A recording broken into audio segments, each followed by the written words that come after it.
Mga ka-summer, heto na ang pinakahihintay nating sandali. Ang kwentong nagsimula sa mga luha at pagsubok, ngayon ay hantungan na ng isang wagas na pagmamahalan.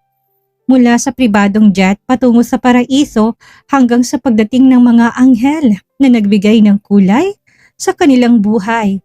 Ang Part 85 ay ang pagtatapos ng ating matagal na paglalakbay.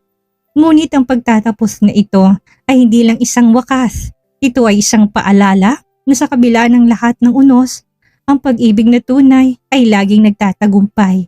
Handa na ba kayong saksihan ang huling yugto ng buhay ni Jess at Santiago kasama ang kanilang mga anak na sina Ezekiel at Eliana? Tara, samahan niyo akong tapusin ng isang kwentong tatatak sa ating mga puso. Ito ang ating grand finale. Simulan na natin. The next morning, sinundo sila ng isang van na diretsyong tumigil sa private jet ng Megawide Corporation. Sa harap nila, nakahimpi lang isang silver and white private jet na may logo ng Megawide sa buntot. Wow, sabi ni Jessa, halos mapangiti. Private jet talaga? Ang sosyal ha? Ngumiti si Santiago. Naka-shades at suot ang simpleng white polo. Siyempre, para sa asawa kong special, courtesy of your brother-in-law. Pag-akyat nila, sinalubong sila ng piloto. Welcome aboard, Mr. and Mrs. Aquino. Habang lumilipad ang jet, nakatanaw si Jessa sa mga ulap, sabay hawak sa kamay ni Santiago. Napakasaya ko, parang panaginip ang lahat. Ako din, super happy. This is real, sagot ni Santiago, hinalikan ng kamay niya. Ang goal ko ay mapasaya ka. Alam ko hindi maiwasan ng problema pero lalagpasan natin ang magkasama. Hinalikan niya ito sa pisngi. Paglabag nila, pagkalipas ang halos isang oras, sinalubong sila ng hangin na amoy alat at ng mga staff na may bitbit na mga bulaklak at buko juice. Ang isla ay napapalibutan ng turquoise na tubig, parang pintura ng langit sa dagat. Santiago, bulong ni Jessa halos hindi makapaniwala. Ang ganda ng lugar, parang paraiso sa lupa. Ngumiti ito. Welcome to our private paradise. Sa tapat nila, may mga glass villas na nakaharap sa karagatan. Bawat isa ay may infinity pool at canopy bed sa veranda. May mga bulaklak na lumulutang sa tubig, white roses at hibiscus petals. Nag-lunch sila sa tabing dagat. Seafood platter, salad at tropical shakes habang nilalaro ng alon ang mga paa nila. Grabing regalong luxury honeymoon ni na Lara at Calix, aniyang manghang-mangha. Nasanay ka na, gusto kong maranasan mong mahalin sa lahat ng paraan. Simple man o grand, ibibigay kong lahat ng kaya kong ibigay. Mapasaya ka lang, sagot ni Santiago. Grabe naman ang lambing ng asawa ko, aniyang natatawa. Habang kumakain, inabot nitong isang sobrang mabango. Ano to? Tanong ni Jessa. Love letter, sagot ni Santiago, seryosong tono. Basahin mo bago ka matulog. Nakangiti si Jessa, nangingilid ang luha. Seryoso ka talaga sa mga ganitong bagay? Ikaw kasi nagpapasaya sa akin, kaya dapat lang na priority kong happiness mo. I love you, Santi, aniyang kinikilig. Kinahaponan, nag-snorkeling sila sa malinaw na tubig. Santi, ang daming isda, sigaw niya mula sa ilalim ng snorkel mask. Huwag kang lalayo, sigaw ni Santiago pero natawa nang biglang may maliit na isdang kumapit sa buhok nito. Tingnan mo, gusto ka rin nila, tawa ni Jessa, sabay kuha ng underwater photo. Sumunod na activity ay kayaking.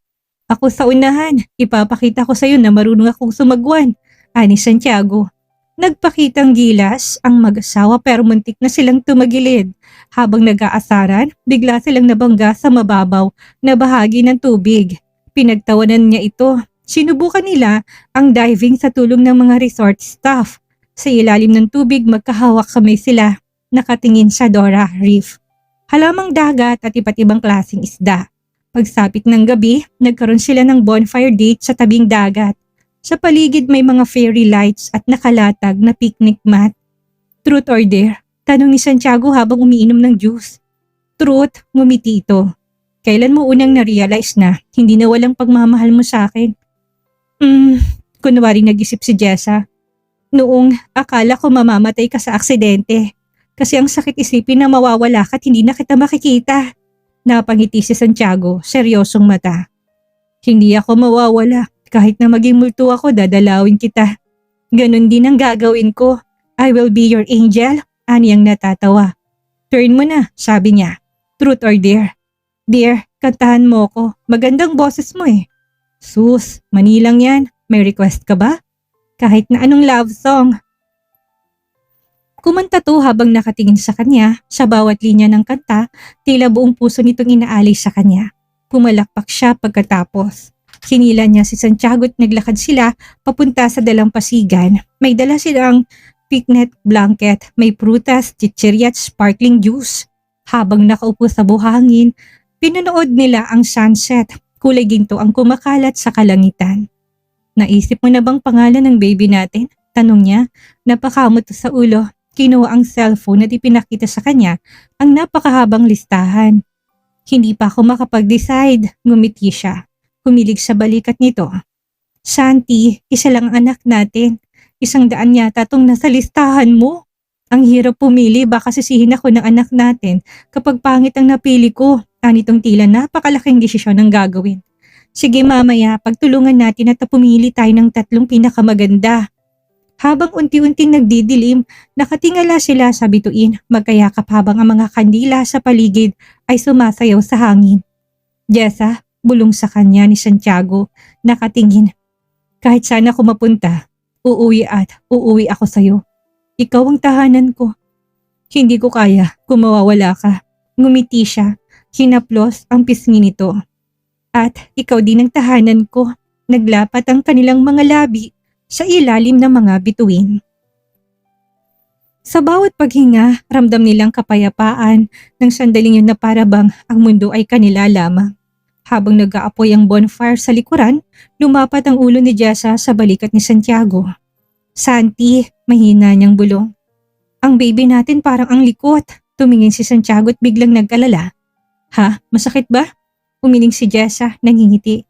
Hindi, parang nakikisaya lang siya sa atin. Ngumiti si Santiago, tinaplos ang tiyan niya. Mukhang sanay na sa adventure sa anak natin. At saka baka naalog kagabi. Bawasan na muna natin ang anuhan at baka masama sa baby. Hindi ba tinanong natin sa doktor, sabi okay lang daw ang makipagtalik. Kung marahan siguro, grabe ang bayo mo. Ano yung pinamulahan ng muka? Huwag mo kong sisihin. Ang sarap mo kasi. Anitong umalingaw-ngaw ang tawa sa paligid. Habang tumatawa sila, biglang kumidlat sa malayo at bumuhos ang ulan. Tumakbo sila, nagtatawanan habang nababasa ng ulan ang kanilang mga damit. Pero sa halip na magtago, niyakap siya ni Santiago sa ulan. Umalik sa kanya. Let's dance in the rain before forever begins. Bulong nito't muling sinakop ang kanyang labi. Mabilis ang paglipas ng mga araw matapos ang honeymoon nila sa isla. Pagbalik sa lungsod, agad silang sinalubong ng mga empleyado ng Aquino Group. Lahat ay tuwang-tuwa nang makita ulit ang kanilang CEO at ang mabait at supportive nitong asawa. Pero ngayon, ibang Santiago Aquino nang bumalik, nakaalala ito papasok ng opisina sa asawa. Dahan-dahan lang sa paglalakad, baka madulas ka. Santi, 6 na buwan lang akong buntis. Hindi ako baldado, natatawang sagot niya.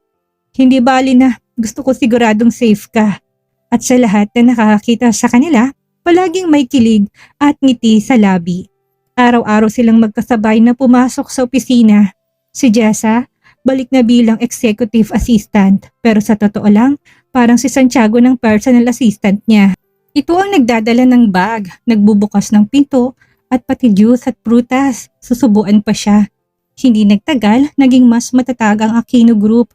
Matagumpay ang Ocean Park Project at sunod-sunod ang mga bagong business proposals. Lumaki ang kumpanya, ngunit sa kabila ng tagumpay, mas pinili ni Santiago na tumigil na muna sa opisina nang sumapit sa kabuuan ni Jessa. Bakit bigla kang mag-work from home? Tanong niya. Priority ko ngayon si Ezekiel, sagot nito sabay haplos sa tiyan niya. At syempre ikaw, natawa siya. So, Ezekiel na talaga? Wala nang bawian? Perfect name, ang tagal natin nag-isip. Ilang araw bago ng due date, abala si Santiago sa nursery, puno ng baby blue accents. Stuffed animals at stars na kumikislap sa kisame. May crib na gawa sa kahoy, bookshelf at isang maliit na rocking chair sa gilid. Pagpasok niya napahinto siya. Shanti, ginawa mo lahat to? Ngumiti ito. Every detail. Gusto ko pag-uwi ni Ezekiel, maramdaman niya agad na mahal natin siya. Lumapit siya at niyakap ito mula sa likod. You're going to be a great dad. Hinawakan ni Santiago ang kamay niyang nakapulupot. At ikaw, the best mom. Kinagabihan habang mahimbing ang tulog ni Jessa, bigla itong napabalikwas. Shanti, mahinang tawag niya. Masakit ang tiyan ko, parang humihilab. Manganganak na yata ako. Biglang nagising si Santiago at biglang natataranta. Ano? Masakit? Ilang minutes? Anong gagawin ko? Wait lang, baka contractions na to. Okay. Wait, pupunta muna kayo tayo sa ospital. Teka, magbibihis lang ako. Halos magbuwal sa pagsusuot ng pantalon si Santiago habang tumatawag sa ospital.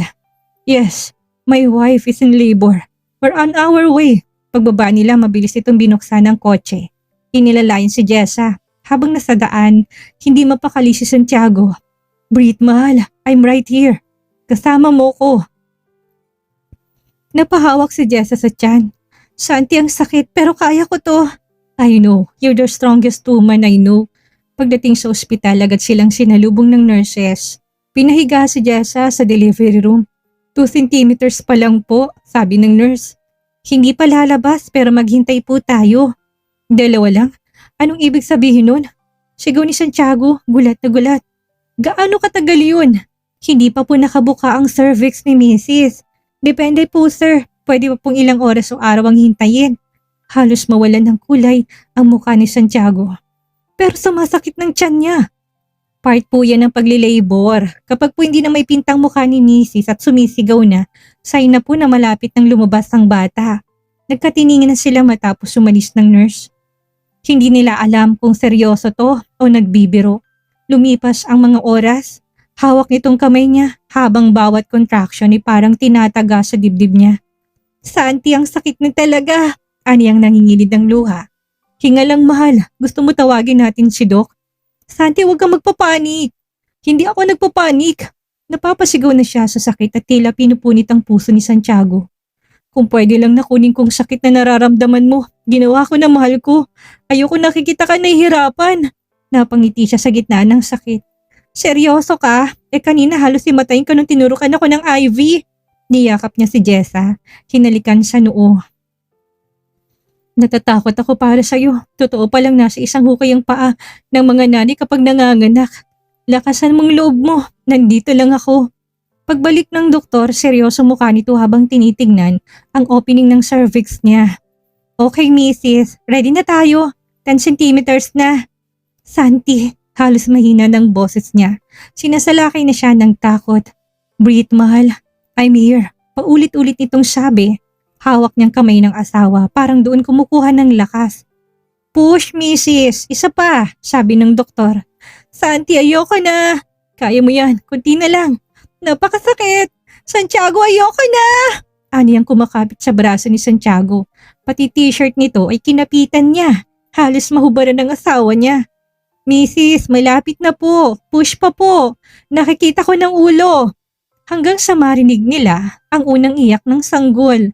Malakas, buo at punong-puno ng buhay. Oh my God! Jessa, look, it's our baby! Nilapit ng nurse ang sanggol sa kanya. Namumula pa ang pisngi nito at nang maramdaman ni Jessa ang init ng balat niya sa dibdib ay bumagsak ang mga luha niya. Hi baby! Bulong niya. Welcome to the world, Ezekiel. Si Santiago halos hindi makapaniwala. Hinaplos ang ulo ng sanggol, sabay halik sa noon ni Jessa. You did it, mahal. Thank you. You gave me my world. At doon sa pagitan ng luha, pagod at pag-ibig, nabuo ang bagong kabanata ng buhay nila. Lumipat ang doktor sa kanila. Ngumiti ito. Congratulations, Mr. Aquino. Ngumiti si Santiago, bitbit ang tuwa. Salamat, Doc. Malusog po ba si Ezekiel? Oo naman, pero may kasunod siya. Ha? Halos mapatayo si Santiago. Twins pong anak ninyo. Isa pa pong baby girl. Nabigla siya. Hawak ang kamay ni Santiago. 2? Ngumiti ito, tulala pero napapangiti. Dalawang may Ezekiel at Eliana? Ngumiti si Santiago, yumuko tinalikan siya sa labi. The best gift ever! Habang pinagmamasdan ni Santiago ang kambal sa nursery, nakapulupot sa kanyang kamay ni Jessa. Ang ganda nila, tumango siya. Syempre, kanino pa magmamana kung hindi sa'yo? Ani Santiago na hinalikan siya sa noo. Mainit ang sikat ng araw ng tuluyang makauwi sina Jess at Santiago sa bahay nila. Ngayon ay mas masaya dahil sa pagdating ng kambal. Sa sala, naghihintay ang buong pamilya. Sina Mama Luisa at Papa Edward, sabik na makita ang kambal. Diyos ko, ang liit pa nila, sabi ni Mama Luisa habang inabot si Eliana. Ang ganda ng kutis, parang si Jessa ng baby. Si Papa Edward naman, karga si Ezekiel, halatang naiiyak. Kamukha kong mga apo ko. Pa, saang banda? Ang itim nyo, kaya puputi ng mga pamangkin ko. Banta ni Carlo. Natawang lahat, dumating din sina Calix at Lara. Bitbit ang mga regalo, mga baby clothes, toys at diaper bundles na parang pang isang barangay. Ready ka na bang maging tatay bro? Biro ni Calix. Kabado nga ako, pero wala akong hindi kakayanin. Bro, bilib ako sa'yo. Dalawa kagad ang anak mo. Hindi nga namin na inaasahan, pero napakalaking blessing ito. Jessa, kapag may kailangan ka o tanong magsabi ka lang sa akin ha? Lumipas ang ilang oras, nakaalis ng mga bisita.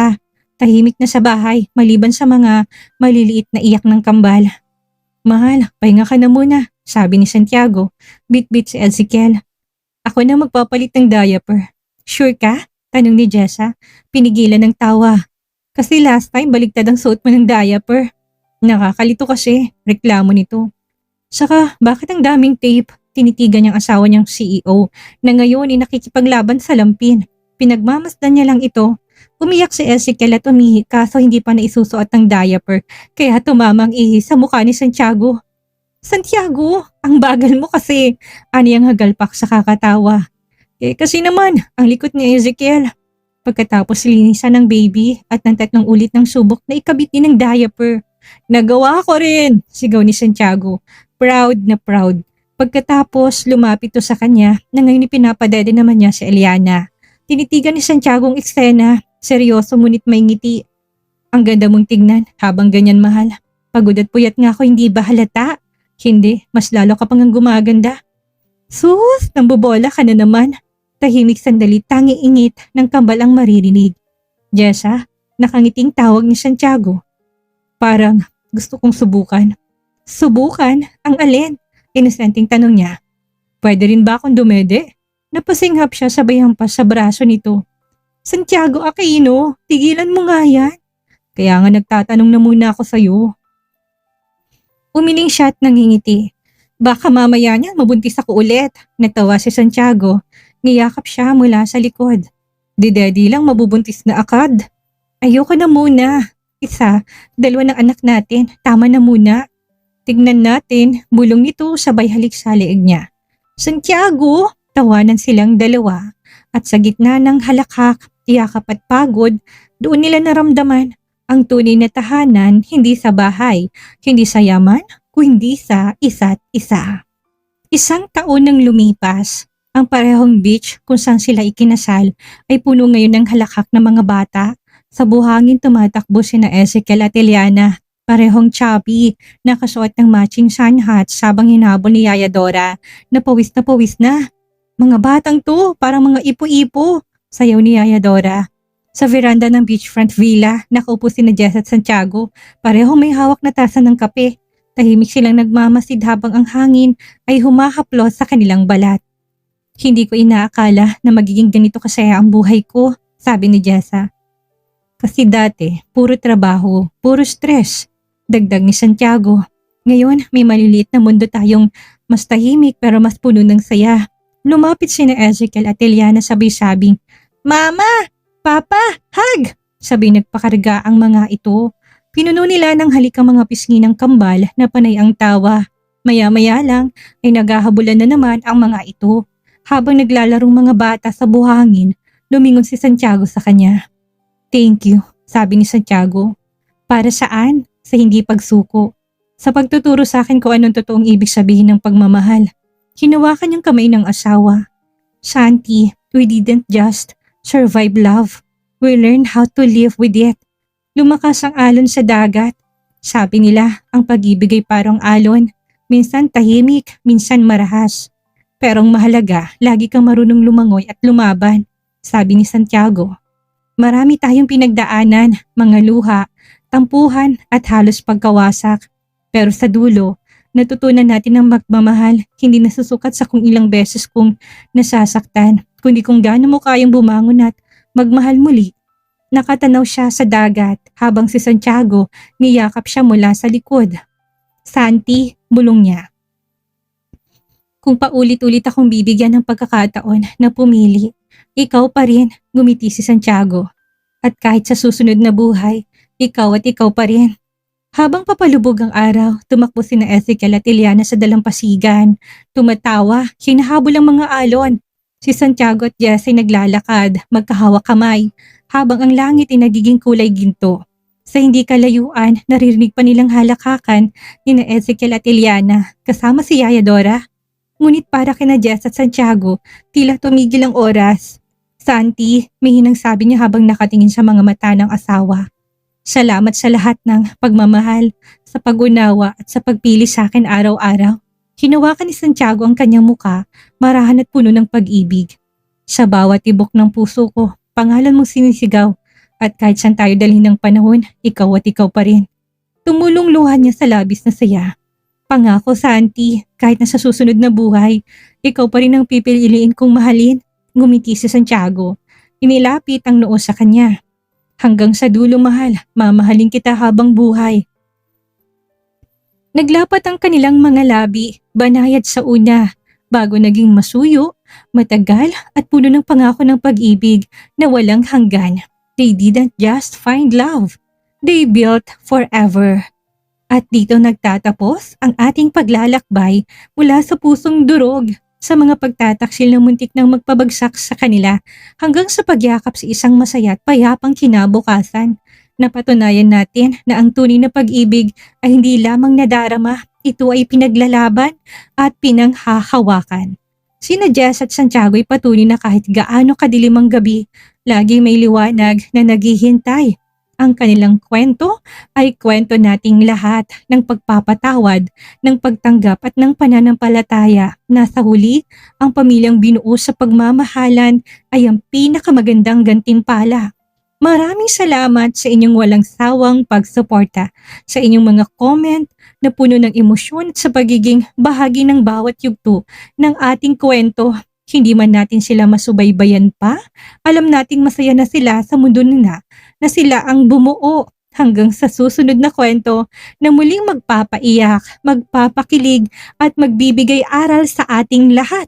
Ako ang inyong narrator, si Miss Maria. At ito ang Summer Chance TV. Huwag kalimutang mag-like, mag-comment at mag-subscribe para manatiling konektado sa susunod nating paglalakbay. Mahal kong kayong lahat at ingat kayo palagi.